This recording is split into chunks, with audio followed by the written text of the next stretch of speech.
Hello বন্ধুরা, সকলে কেমন আছো? সকলকে আমার পোল্ট্রি একাডেমি চ্যানেলে স্বাগত। তো বন্ধুরা, আজকে আমার মুরগির বয়স হলো 19 দিন।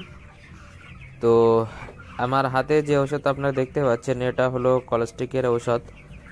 আর ওষুধটা আমি আজকে ম্যাশের সাথে খাওয়াবো।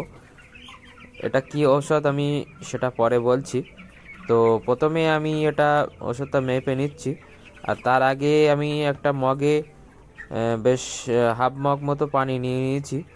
আর যে ওষুধটা আমার হাতে আছে, ওষুধটা আমি 150 ml দিয়ে নেব। এটা প্রত্যেক দিন 150 ml করে দেবো। আর এই ওষুধটা আমি বেশ কিছুটা পানি নিয়ে নিয়েছি, তাতে আমি ওষুধটা মিশিয়ে একটু বেশি করে নেব। যেহেতু এটা ম্যাশের সাথে খাওয়াবো, তো ম্যাশের সাথে ওষুধ মাখাতে গেলে একটু বেশি ওষুধ লাগে। 100 বা 150 ml ঔষধ হলে এটা পুরো ম্যাশে মাখানো যাবে না। আর এই পানিটা আমি মোটামুটি 3টে গামলায় ভাগ করে নেব। তো প্রথমে আমি কিছুটা আমি আগে পানিতে ভালোভাবে ওষুধটা মিক্স করে নিচ্ছি। তারপরে এই ওষুধটা আমি ম্যাশের সাথে অল্প অল্প করে একটু ছিটিয়ে দিয়ে তারপরে ম্যাশটা ভালোভাবে ওচর নিচে করে আমি ভালোভাবে মিক্স করে নেব। তো সেটা আমি আপনাদেরকে পুরো সামনাসামনি আমি জিনিসটা একটু পরিষ্কার করে দেখাচ্ছি, যাতে বুঝতে সুবিধা হয়। অনেকেই জিজ্ঞাসা করেন বা প্রশ্ন করেন, যে কমেন্ট করেন যে কিভাবে ম্যাশের সাথে ওষুধ মাখাতে হয় বা কিভাবে মাখালে ভালো হয়। তো অবশ্যই এটা খেয়াল করবেন যে ওষুধ যদি কম হয়, তো সেটা লিকুইড জাতীয় হোক বা আপনার লিকুইড জাতীয় যদি ওষুধ হয়, সেটা যদি কম হয়, তাহলে অবশ্যই একটু পানি তার সাথে মিশিয়ে একটু বেশি করে নেবে। আর সেটাকে আমি অল্প অল্প করে আমি প্রথমে ম্যাশের উপরে ছিটিয়ে দিয়ে তারপরে ম্যাশটা ভালোভাবে মিক্স করে নিচ্ছি। আর এতে যে মগে যে ওষুধটা আছে, এটা মোট আমি 3 গামলা করব। তো প্রথমে 1 গামলা ম্যাশ আমি নিয়ে নিয়েছি, এমনি ম্যাশ। তাতে আমি ওষুধটা ভালোভাবে একদম খুব সুন্দরভাবে হাত দিয়ে উঁচু নিচে করে ভালোভাবে যেরকম কোনো কিছু মেশানো হয় ঠিক সেরকমভাবে ভালোভাবে অনেকক্ষণ একটু সময় দিয়ে মেশাতে হবে।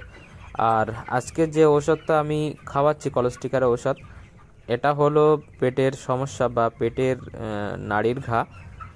যেটা এর আগে আমি ওষুধ খাইয়েছি এর জন্য, সেটা অন্য ওষুধ ছিল, সেটা ছিল বিএমডি ওষুধ। আর আজকে আমি এটা দিচ্ছি লিকুইড ওষুধ, যেটা কলস্টিকের ওষুধ, যেটা খুব ভালো ওষুধ, যেটা অনেকেই এই ওষুধটা যারা খাইয়েছেন তারা অবশ্যই জানবেন যে এর কাজটা কীরকম। আর যারা খাবার নিয়ে আমি অবশ্যই আপনাদের বলবো যে যদি পেটের কোনো সমস্যা বা নাড়ির সমস্যা হয়, তার থেকে যদি মুরগি মারা যায়, তো অবশ্যই এই ওষুধটা খাওয়াবেন। অবশ্যই দেখতে পাবেন যে এর উপকারটা কীরকম। খুব ভালো একটা ওষুধ। আর এটা পানির সাথেও খাওয়ানো যায় আর ম্যাশের সাথেও খাওয়ানো যায় ওষুধটা। কিন্তু যেহেতু এখন ঠান্ডার সময়, এখন একটু পানি কম খাচ্ছে, তো সেজন্য আমি মনে করলাম যে ম্যাশের সাথে এটা যদি মিক্স করে দেওয়া হয়, তাহলে এদের খেতে সুবিধা হবে। তো সেজন্যই আমি ওষুধটা ম্যাশের সাথে মিশিয়ে এদেরকে আমি অল্প অল্প করে আমি প্রত্যেক ডিঙ্কারের কানায় আমি অল্প অল্প করে ম্যাশ দিয়ে নিচ্ছি। যেহেতু এখন বড় থালা লাগানো আছে, কোনো সমস্যা নেই।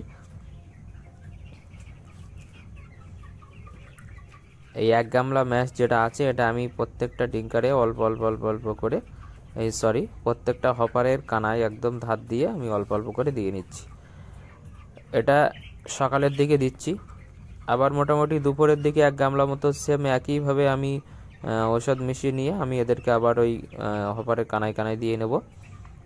আবার সন্ধ্যের পরে বা সন্ধ্যের দিকে 1 গামলা আবার ঔষধ মিশিয়ে নিয়ে সেম একইভাবে আমি হপারের কানায় দিয়ে নেব। মোটামুটি 2-3 টাইম খেলেই এটা হয়ে যাবে, অসুবিধে নেই।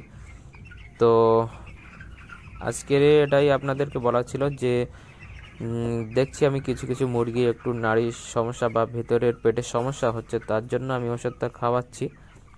যেটা আইবির ওষুধ যেটা চলছিল, সেটা তো এখনও চলছে।